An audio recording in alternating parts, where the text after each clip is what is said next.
dire que c'est un homme de parole, plutôt pas de langue de bois avec lui. En ce moment même, je crois qu'il est presque fiché, parce que l'Élysée se demande quel est cet homme qui leur tape dessus chaque matin à votre café. Bien, en tout cas, c'est journaliste de la communauté antillaise, entre autres. Mais Jean-Jacques Seymour, c'est aussi, si vous vous rappelez, c'est celui qui a bien défendu M. Hugo Chavez dans un très très beau livre. Rappelle-moi le titre. Une obsession, non mais Hugo, c'est comme un cyclone d'ailleurs, Chavez. Et aujourd'hui, il est là pour voilà, dire quelques mots sur la plume antillaise. Merci Miguel, merci Madame la Présidente. Je ne sais pas ce qui m'a valu d'être aujourd'hui le parrain de cette 6e édition. J'en suis très honoré, je remercie vous-même et votre conseil d'administration. Je suis dans cette pièce aujourd'hui avec une certaine émotion et j'ai une pensée pour celui qui a créé la plume antillaise, pour Pierre Numa, notre ami Pierre Numa, qui a été pendant longtemps président de cette association et à qui vous avez succédé. C'est lui qui avait voulu créer cette manifestation et je rends hommage tout de suite à son prédécesseur qui a su continuer cette œuvre. Parce que Pierre voulait tout simplement, et il disait que la culture était accessible à tous nos compatriotes, qu'il n'y avait pas de petit espace pour faire la promotion du livre, pour faire la promotion des écrivains, pour faire la promotion des créateurs. Et je vois que cette œuvre perdure à travers le temps. Pour ma part, c'est la 5e édition à laquelle je participe, puisque je n'avais pas connu la première. Et je crois que Pierre, pour en avoir discuté avec lui il y a quelques mois, est très heureux de voir cette œuvre perdurer. Cette œuvre perdure d'ailleurs, et elle attire de plus en plus des écrivains, de plus en plus des éditeurs, et de plus en plus aussi de public, et un public de qualité qui s'intéresse au livre. Alors, pour certains d'entre nous, depuis plusieurs années, nous sommes une petite famille parce qu'on se rencontre ici et on se rencontre aussi dans d'autres manifestations qui ont lieu à travers la France, dans des salons du livre qui sont organisés qui à la porte de Versailles, qui dans des villes de banlieue. On apprend à se connaître et nos lecteurs nous suivent absolument. Donc c'est très important, cette manifestation que vous faites, Madame la Présidente, et que vous faites perdurer, à l'heure justement où les créateurs, les gens, les écrivains, les écrivaines sont quelquefois mal compris de certains et subissent un certain nombre d'attaques. J'en veux pour preuve l'attaque brutale, frontale, scandaleuse, il faut le dire, que vient de subir la prix Nobel, la prix Goncourt, pardon, je veux même la nobeliser, tellement j'ai apprécié son livre « 3 femmes puissantes », vient de subir des attaques absolument injustes. Mais ce qu'il faut savoir, et ce qu'il faut dire à tous ces gens qui attaquent, chaque fois qu'un écrivain, quel que soit son niveau, est attaqué, c'est la communauté, c'est notre famille qui est attaquée. C'est notre famille qui est attaquée, parce que les créateurs, tous ceux qui écrivent, ont quelque chose à dire et ils ont la liberté de le dire absolument. Ceux qui veulent critiquer peuvent critiquer, ça c'est leur problème. Mais il y a des attaques qui sont absolument insupportables et ça il faut le dire.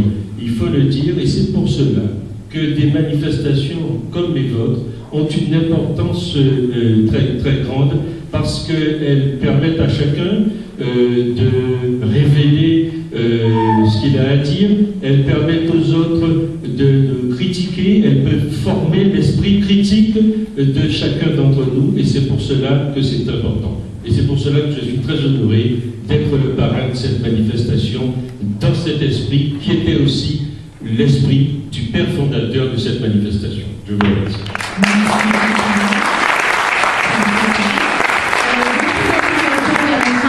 Beaucoup d'émotions, je vais me permettre de lire parce que je viens de l'écrire. Elle est née en Haïti il y a un temps où la parole était maître mot. D'Amérique latine au Sri Lanka, elle a porté la culture haïtienne en français, créole, anglais. Ces histoires écrites par elle sont mises en scène avec un engagement total. Elle compte dans les écoles, bibliothèques ou les plus grandes salles. Mimi Barthélémy est l'essence d'un art colporteur de vie quotidienne, de sentiments vrais et d'émotions à fleur de peau. Ce soir, nous lui rendons hommage à travers elle Haïti et son peuple libre. Elle est conteuse, écrivaine haïtienne. En 2000, elle a été chevalier de l'Ordre national du mérite. En 2001, officier de l'Ordre des arts et des lettres. Merci Mimi d'être là. Alors je la présente et il faut vraiment l'applaudir pour ce qu'elle fait.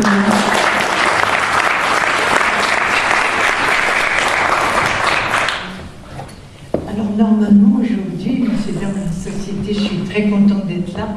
Je vous dis honneur, je vous dis respect.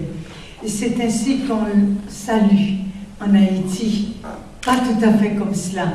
Lorsque l'on se présente chez quelqu'un, là-bas, en Haïti, on dit honneur. Et la personne qui vous accueille répond respect. C'est pourquoi, aujourd'hui, je vous dis honneur. Respect.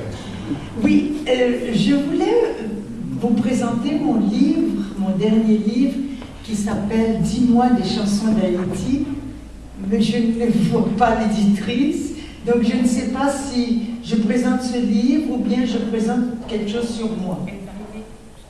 Donc commence à présenter quelque chose sur toi et ensuite on va récupérer le livre rapidement. Alors, en 1981, je me suis interrogée sur mon identité à mon retour d'un séjour d'1 an au Honduras, dans une communauté de Caraïbes noirs, dit Garifunas, avec laquelle j'avais participé à la création d'un spectacle sur son histoire. Ce séjour dans cette région d'Amérique centrale, dans une ethnie de descendants d'Africains et d'Amérindiens, qui pratiquait la religion des ancêtres et le culte du tambour, a eu un effet miroir sur moi, tant elle avait de similitudes avec mon pays d'Haïti. Ce séjour a déclenché chez moi une prise de conscience sur l'état de mon identité fortement perturbée par une longue assimilation à la vie et à la culture française. Cette prise de conscience avait commencé au cours d'un séjour de 2 années au Maroc, lorsque la question de mon identité m'avait été posée par les Marocains eux-mêmes. Quelle était l'appartenance et l'origine de l'épouse de l'attaché culturel français au Maroc? Ce qui a amené ma propre interrogation: qui étais-je après tant d'années passées en France? Quelle était ma voix, V-O-I-E? Cette question semblait d'autant plus importante que justement, je me retrouvais à cette époque-là, privée de voix, V-O-I-X. Pourquoi avais-je perdu la voix? Existait-il un lien entre perte de voix et assimilation, aliénation? C'est une thérapie vocale d'une dizaine d'années avec le Royal Theatre qui m'a mise sur la voie en retrouvant ma voix. C'est alors que je me suis consacrée à redécouvrir ma culture d'origine, le créole, le vaudou et la tradition orale d'Haïti. J'ai timidement commencé à compter. Je bénéficiais en 1981 en France à la fois d'un contexte culturel favorable au renouveau du conte et d'un contexte politique favorable à l'expression des cultures minoritaires. En fin de compte, en 1983, les éléments étaient rassemblés, il n'y avait plus qu'à accepter des mains tendues. C'est le début d'un long parcours de tâtonnement à la recherche du contenu et de la forme de mon travail. Le conte théâtralisé ne me convenant pas, je me sépare de la compagnie qui m'avait accueilli et je me lance seule dans l'aventure du conteur à voix nue. Je raconte le peu de contes que j'ai gardés en mémoire.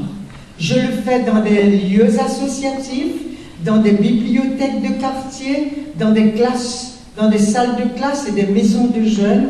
J'ai alors le sentiment enthousiasmant d'être enfin relié à ma culture, d'avoir mission de la faire connaître en retransmettant ce que j'ai connu et vécu. Cet enthousiasme, plein de passion et d'énergie, masque avec peine les failles de mon